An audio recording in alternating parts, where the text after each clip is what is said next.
we're multiplying fractions, it's very easy.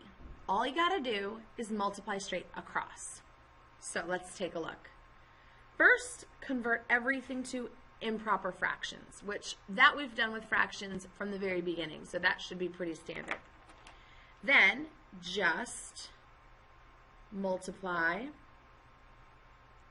straight across. So I was thinking, wouldn't it be cool if we had an easy way to remember this little rule? All right, well first, if you're gonna want to remember this in an easy way, you gotta snap with me, okay? So here we go. And then you can do this rhyme and hear the lyrics. Ready? Here we go. Multiplying fractions is very easy. All you gotta do is multiply straight across. All right, let's do it one more time. Multiplying fractions is very easy. All you gotta do is multiply straight across. Man, if you can snap, you're gonna do great in this class, right? Just kidding. But hopefully it will help you remember to multiply straight across. That's all you gotta do. So let's take a look at some examples together. First thing we're going to do is convert to improper fractions. So why don't you pause the video and go through, and anywhere you find an improper fraction, I want you to convert it to, anywhere you find a mixed number, convert it to an improper fraction. So go ahead and pause and do that part on your own.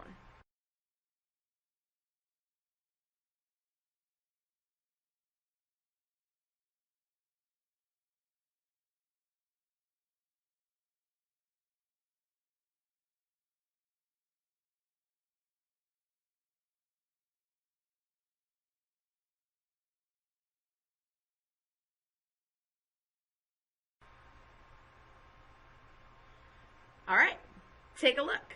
Did you get all your improper fractions set up correctly? Remember, you're going to do the denominator times the whole number plus the numerator. That becomes your new numerator.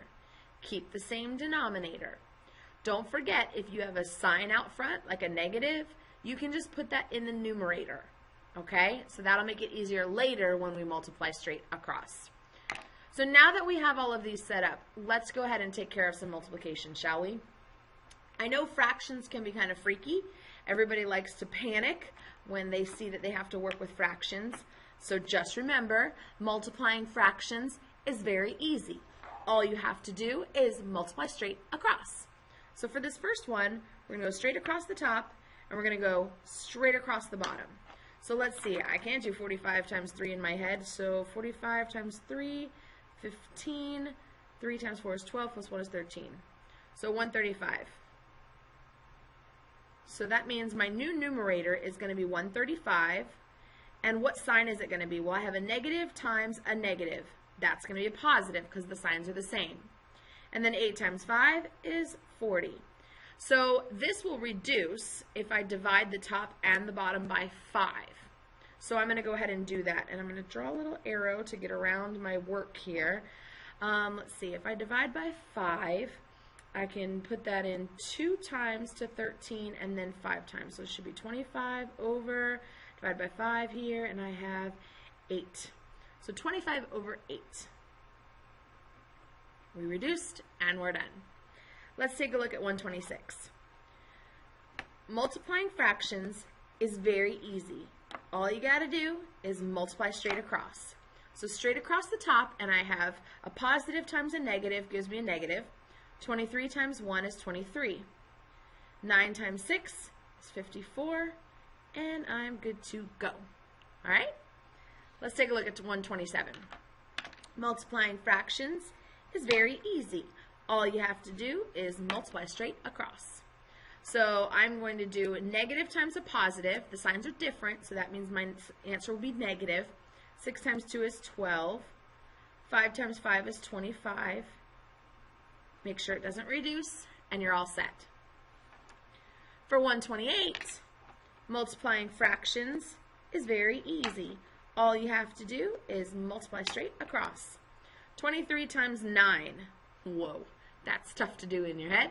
So I'll do it off to the side. I'm going to give myself a little bit more space this time. 23 times 9. So 9 times 3 is 27. 9 times 2 is 18, 19, 20. So 207. No sweat. I have a positive times a negative, so my answer will be negative. And it'll be 207. And my denominator will just be 45. Because 9 times 5 is 45. All set.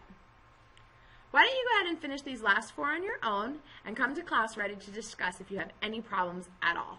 But I know you can do it because you guys are awesome.